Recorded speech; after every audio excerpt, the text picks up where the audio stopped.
And as you see, the title of my talk have two parts. It's an attachment perspective from psychopathology, and I want to present the case of trauma, post-trauma, from this perspective. So the talk will be split in two parts, one more theoretical about the perspective, the attachment perspective, and other more empirical about the case of trauma and post-trauma. So I will present basic concepts of attachment theory, especially the anxiety buffering function of close relationship, and focusing on individual difference in what we call attachment orientations or style, and then put emphasis on attachment insecurities as a risk factor for psychopathology and attachment security as a healing factor. But before continuing, I want to explain our perspective of attachment. I am a personality psychologist, and for us, attachment is a theory of human mind. And so it's part of the theory is developmental, and it converge very well with Dante talk about developmental psychopathology, but I will speak more about attachment as a theory of human and especially social mind. And then I will focus on the relevance of attachment theory for understanding emotion regulation during traumatic events and post-traumatic adjustment, with special emphasis on PTSD. Okay, so in order to introduce you to attachment theory and research, I will try to present the theory in 6 propositions. And the first proposition is that humans are born with an automatic default tendency to search for proximity and support from others in times of need in order to feel safe and secure. What implies here is this tendency is automatic, is inborn, and so in every human mind, even in those most bizarre and psychopathological minds, you can find this basic tendency. And it's an adaptive tendency that can be biased and can be converted in very non-adaptive forms, but this tendency exists, and the search for security exists all the time, from the beginning to the end. And it's I think it's a very hopeful and optimistic view of human mind, because this tendency exists in every one of us. And it's important that it's active not all the time, but also in times of need. And it's crucial, because people who speak about attachment but don't understand the theory think that this tendency for proximity is every time active, but it's only in times of need with one specific goal: not to connect to others, not to feel close to others, but to feel safe and secure so we can explore the world, be autonomous, grow, and even detach from other people. So those proximity bits are only means to get a sense of felt security, a sense that the world is a safe place, that one trusts and rely on others, on benevolence of others, and that one can freely detach from others and explore the world with the confidence that support will be available when needed. This is how we understand the sense of attachment security, and this sense is a resource, as you will see later, for other developments. And a derivative of this proposition that a failure to get security, and I'm not speaking in infancy. In infancy it's crucial, but over the lifespan, that a failure to get security leaves the person alone in a dangerous, hostile world. with a sense of being unprotected from predators and dangers, and anxieties of non-existence, death, transparency, isolation, with worries about other intentions, one's lovability, and one's capacity for coping, adjustment, and survival, and with a need to construe alternative defenses, because the default defense of searching for security doesn't work against those core anxieties and worries that can result in maladaptive patterns of relating and a tormented world. The second proposition is that this search for proximity and support is targeted not to everyone, but to specific relationship partners who can potentially assume the role of strong and wiser caregivers in time of need. So every person, in every situation when we are feeling threatened, our organism, our mind is searching automatically for those kind of stronger and wiser caregivers that can comfort us, help us, assist us.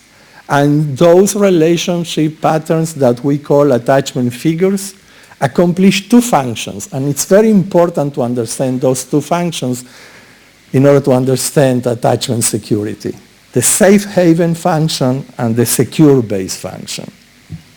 The safe haven function is responding sensitively in stressful, alarming situations, providing reassurance, providing comfort, providing protection and care, and welcoming the child, in the case of the child, back for comfort and protection. It's calming, it's a reassuring function that creates a sense of being loved and cared when I need it. But the second function, and I think more important function, is the secure base function that facilitates the child exploration of physical environment or adult exploration of their own mental environment, becoming emotionally available and physically available in case of need, encouraging the other person to go to freely explore in a playful and relaxed way.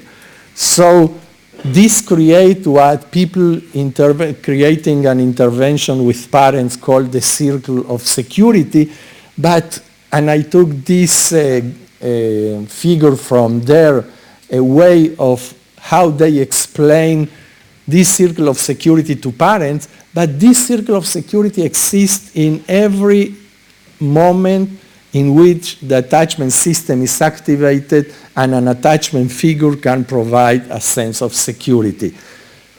Provide a secure base with the hands going, pushing away and encouraging the other to be free to explore the world, to take risks, to take challenges, with the confidence that I will be here for you in case of obstacles, problems, and other tensions.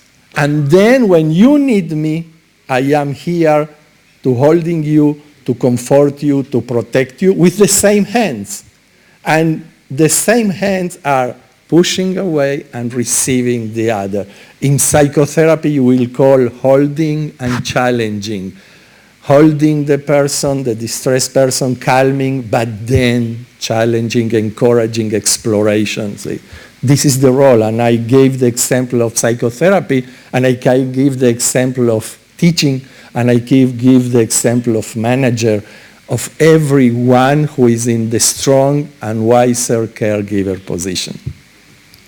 The third proposition is that this search for attachment security is active from the cradle to the grave, in Bowlby's term. The goal is the same if we go in childhood and adolescent and adult, is search for security. But the figures change. In childhood, there are the parents, grandparents, or daycare workers. But in adolescent adulthood, we have friends, romantic partners, contextual figures like teachers, managers, leaders, supervisors, therapists, who can act in a specific context only in the specific context an attachment figure, providing safe haven and secure base. And so when training teachers, we don't need to train them to how you teach math or history, but how your first role is to provide, is to be an attachment figure, because if the child will be calm and relaxed, he can learn better. And the first role of the therapist, according to Bowlby in the 88 books, A Secure Base, is to be an attachment figure. But there are other symbolic figures like God, pets, group, and even substance, because addiction can be conceptualized as an attachment disorder. But the problem is that those symbolic figures sometimes, especially drugs, provide only the safe haven function, the relaxing, calming function, but don't provide the secure base function of growing and become autonomous. And the behavior also differ. In childhood, we have the signaling, motor, and verbal behavior asking for help. In adulthood, in adolescence, we have phoning, texting, posting, etc., all the digital and social media communication, but we have also activation of mental representation of soothing attachment figures that can calm the person without the real need to go and approach an actual person. For example, take myself, that I'm beginning to give this lecture with a lot of tension and anxiety. But my attachment system is not now running to my attachment figure, because if not, I will not be able to give the lecture, but is activating in my mind unconsciously or consciously. I'm practicing this kind of meditation where I'm bringing to my mind this mental representation of soothing attachment figures of my secure base.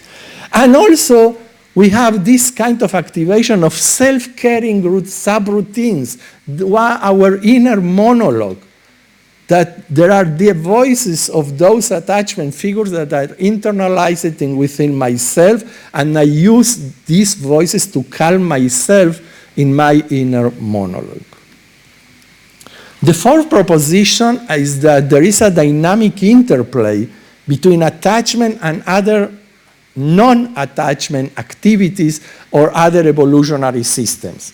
When one feels unprotected and insecure, fear is prominent.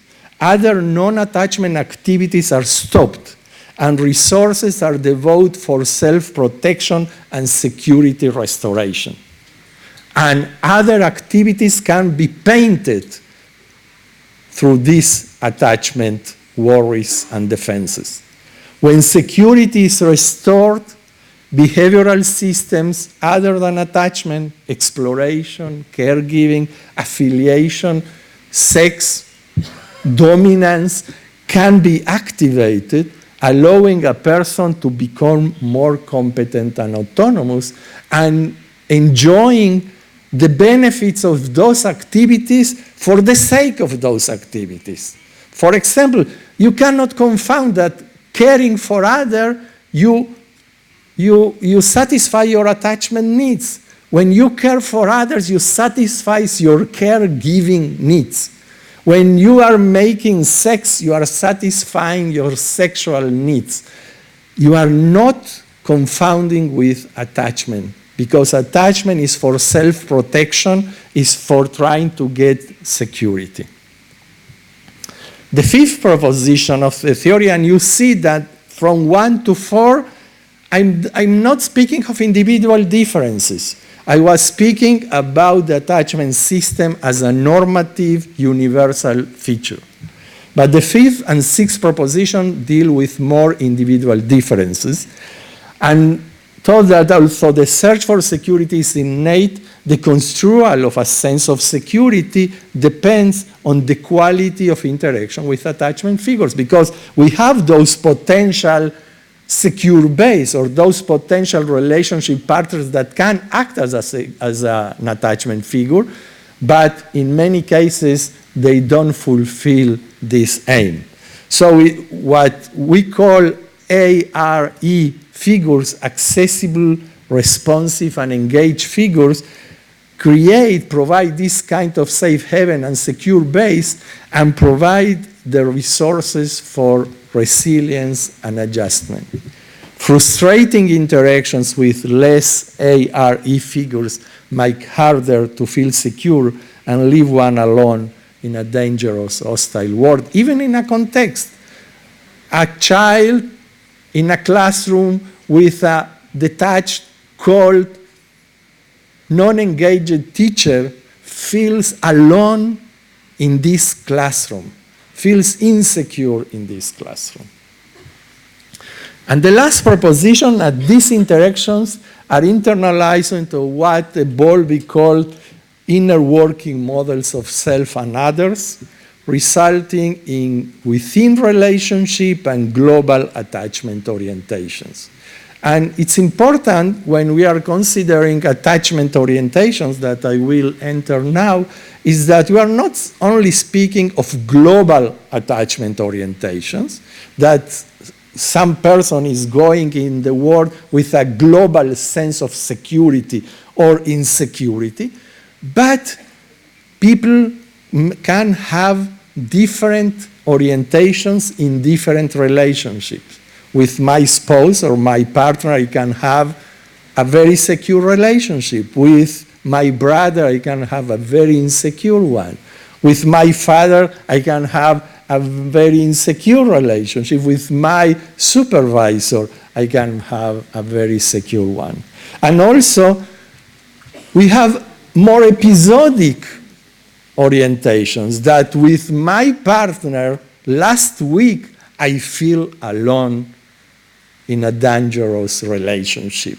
But generally, I feel secure in this relationship. So when we are speaking of individual differences, we are not speaking of a monolithic global personality trait, but we are speaking of a complex network of representations that provide the person with the sense of security or insecurity in specific relational contexts, in specific times, and the mind categorize and generalize and create some kind of global orientation, but you can find, even in a very insecure mind, islands of security that you can catch them, hold them, and foster them. So interaction with those ARE figures are internalized in positive models of self and others and set the basis for developing a more secure orientation, whereas more frustrating interaction elicit core anxieties, negative models of self and others, and foster reliance on defensive attachment-related strategies, what we call secondary attachment strategies, anxiety or avoidance. And when we are speaking of attachment orientation, and this model is global at the personality level, at the relationship level, or you can measure at every night, or in sampling, for example, with Tom Insel apps, sampling the sense of those orientations at specific moments. And we have a region of security, when the person feels very secure at this moment in this relationship or at the personality level. And we are speaking of two dimensions. One dimension is anxiety, that represent worries about rejection, about one's unlovability, and extreme needs of dependency, search for proximity, and security restoration. And it's not an overwhelming response. It's a defense against the basic insecurity. Try harder. Try harder to get security with a lot of worries, a lot of anger, a lot of hostility and violence, but trying harder to get security. And you have the avoidance dimension, that high avoidance reflects distrust of others' intention and preference for self-reliance and avoidance of closeness, proximity, physical, emotional, and cognitive. And so we have all those areas that represent different kinds of insecurity, and when you have the combination of high anxiety and high avoidance, what we call fearful avoidance, that can also, it's called disorganized attachment, that represent the very opposite to a secure orientation. And this is the way we are measuring. We are measuring those orientations with the ECR, the experience in close relationship, and you have a few items of examples of those items. But again, you can measure this at the personality level, you can measure at the relationship level, you can measure at a very specific context or time, and you can also ask about felt security, and not only about avoidance and anxiety. So I will go from this. And what are those core components if I will go to avoidance and anxiety? Avoidance is a move-away defense against core anxieties by relying exclusively on oneself and avoiding reliance on others. The potential benefits, it's avoidance of pain and potential rejection, rapid fight-flight development of personal skill, depending on resources and threats and circumstances. The potential risk of avoidance that thousands of studies have demonstrated: narcissism, perfectionism, defensive projection, loneliness, negative cynical view of others, lack of confrontation with emotion and inner pain, somatization, etc. And anxiety is more a moving toward defense against core anxieties by intensification of proximity beats and coercive attempts to get security for partner. The potential benefits and adaptive is hope for security and persistence in getting security. And maybe sometimes you can get it. And the potential risk is overdependence, lack of autonomy, anxious hypervigilance, hypersensitivity, increased chances of rejection and violence, creating a cycle, a dyadic cycle of insecurity, proneness to distress, and non-attachment activities become painted, become means for getting security. So those anxious strategies impair regulation of emotion and encourage intense and chronic distress, which might result in cognitive disorganization and in some cases psychopathology. And avoidance strategies leave distress unresolved, thus during prolonged, demanding and distressing experiences, not daily life. Those strategies can impair a person's ability to confront life adversities, cause a marked decline in psychological functioning, and be indirectly manifested in somatic symptoms. And we have also transdiagnostic research showing that attachment insecurities are related to psychopathology. And what we know about attachment security, and I can show research, but I will only summarize: benign appraisal of threatening event, optimistic, hopeful expectations about one's capacity to cope with threat and suit oneself, appraisal of self-disclosure, emotional expression, and support seeking as rewarding coping strategies, positive beliefs about other traits and intentions, and positive beliefs about the self as worthy and competent, and accepting, compassionate attitudes toward the self, like attachment figures had toward oneself.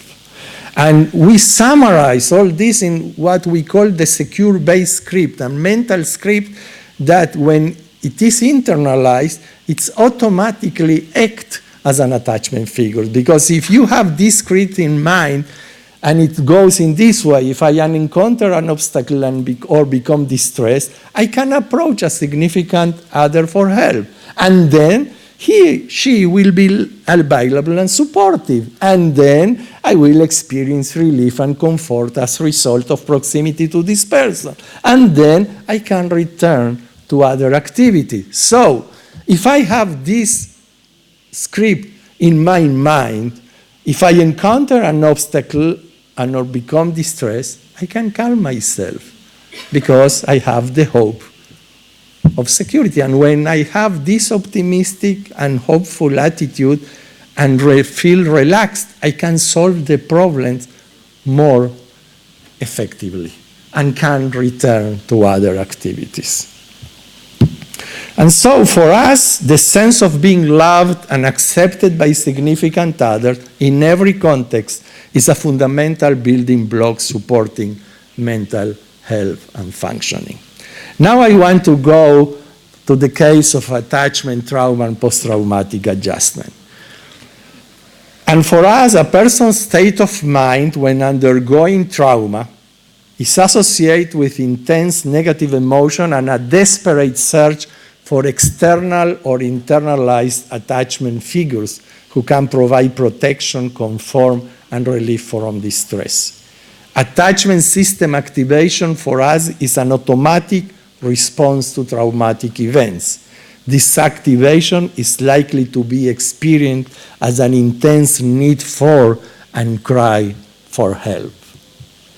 And when this cry for help is effective in mobilizing external or internal sources of safety and security, a person can rely on those security-based beliefs and deal more effectively with trauma and restore emotional equanimity in a more faster way. But when an insecure person fails to find a source of support, strong feeling of helplessness, loneliness, isolation, and rejection may emerge, the trauma may not be resolved, and profound emotional sequelae may ensue in the form of PTSD. So for us, when a traumatized person is coming to therapy, he's coming not only to speak about the trauma, but also he's coming to speak about being isolated, lonely, rejected in an hostile and dangerous world. And so treating the trauma needs first of all to treat these insecurities and provide the person the context of security within the therapy room in order to work through the trauma. So for us, security-based strategies help people work through the trauma, reducing the intensity of both intrusion and avoidance responses. And those security-based strategies can be fostered not only at the personality level, but also within the therapy room by the patient community and close relationship. And actions hyperactivating strategies facilitate the reactivation of the traumatic experience and reenactment of the frustrated cry for help, which encourage intrusion PTSD. And avoidant deactivating strategies cause a traumatized person to avoid confrontation with trauma reminders, thereby encouraging post-traumatic avoidance responses. And we have a lot of correlational evidence showing that self-reported attachment insecurities are related with severity of PTSD symptoms. In our study of ex-prisoners of war of the Yom Kippur War in 1973, we found that those attachment insecurities have been associated with PTSD symptom levels 18, 30, 35, and 40 years after the trauma of captivity. In a recent study, we examined whether attachment insecurity of those Israeli XPOs and their spouses explain individual differences in cellular aging 40 years after a captivity, taking into account that they were in the 20s in 73, now are in the 60s or something. And we showed that XPO's attachment avoidance was associated with shorter telomere length. In addition, spouse attachment anxiety was associated with shorter telomere length among XPOs. It's not only the person own attachment orientation, but also the insecurities of his or of his partner in this case that create a sense of insecurity in the relationship and that reduce telomere length of increased cellular aging. In another recent study, we examined whether attachment orientations moderated the self-amplifying cycle of PTSD and negative cognition decades after the trauma of captivity ended. And findings provided for a self-amplifying cycle of PTSD severity and negative beliefs about other benevolence. Among XPOs, we have a matched control group of veterans who fought in the Yom Kippur War and were not in captivity, and those findings were, and also the cellular aging are also specific, are only specific for those who have the captivity trauma. Negative beliefs about other predicted subsequent increases in PTSD severity over a 7-year period, but PTSD in severity predicted subsequent increases in negative beliefs over time. And the most important thing for us is that attachment anxiety exacerbated the entire self-amplifying cycle. And attachment security buffered not only PTSD over time, not only negative beliefs over time, but also the self-amplifying cycle of PTSD and negative beliefs. And in a dyadic study conducted among XPOs and their wives, we found that XPOs' attachment anxiety predicted heightened secondary traumatization responses among their wives 35 years after the captivity experience. And using the same samples, we now found that XPOs' attachment anxiety predicted heightened attachment insecurities and increased secondary traumatization responses among their offspring, adult offspring, 44 years after the captivity experience. And to overcome some methodological limitation of correlational studies, we examine also the effects of security representation at a daily level. During the Second Gulf War in Israel, that was very traumatic because we were expecting all the time that Hussein missiles will touch Tel Aviv, but it didn't happen. We measured the attachment insecurities before the war, but every day during the 2 ways of expectancy of the missiles, we measure the feelings of being supported by others during that day, and also we measure post-traumatic symptoms during the same day. And what we found that when we talk war-related interactions, when the daily sense of attachment security is low, you find that those with high anxiety have higher intrusion response than those with low attachment anxiety. But this difference is reduced during days when the person feels secure. And the same thing we have with war-related hyperarousal. Differently, for war-related avoidance responses, so the daily sense of security have a negative impact. So the more secure you feel in a specific day, you are reporting less avoidance response. And attachment avoidance at a personality level also have this effect, but there is no interaction. So the daily level of security is not buffering the effects of attachment avoidance. And I want to present some evidence for the healing effects of security representations. And we ask whether the contextual experimental priming of a sense of security, what we call security priming in the laboratory, can mitigate post-traumatic responses and other psychological and neural responses to distress eliciting stimuli.